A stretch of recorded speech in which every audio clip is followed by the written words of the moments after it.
Sambil membawa kantong plastik sampah, lelaki ini memungut dan mengumpulkan botol, kertas dan sampah plastik bekas milik peserta aksi massa di halaman kantor DPRD Kalsel di Jalan Labung Mangkurat, Banjarmasin. Setiap mahasiswa yang memegang sampah dia datangi satu persatu agar memasukkan sampahnya ke kantong plastik. Sikap terpuji ini bukan datang dari petugas kebersihan, tetapi dia adalah Aibda Rendra Sucipto, seorang anggota kepolisian dari Polda Kalimantan Selatan. Hatinya terpanggil untuk memungut sampah sebagai bentuk tanggung jawabnya selaku warga Banjarmasin yang komitmen menjaga kota agar tetap beriman atau bersih dan nyaman.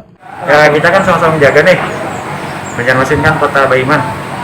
Banjarmasin barasi, nyaman. Utamakan ya tetap situasi yang nyaman dilihat, sama-sama menjaga kebersihan. Kalau mau menyampaikan aspirasi silahkan, tapi kita sama-sama saling menjaga. Tujuan saya itu aja. Sampah-sampah apa sih bang yang tadi diambil bang? Ini kebanyakan air mineral dari para peserta. Mungkin mereka juga bingung gak ada tempat sampahnya, ya saya mintakan tadi untuk ada plastik.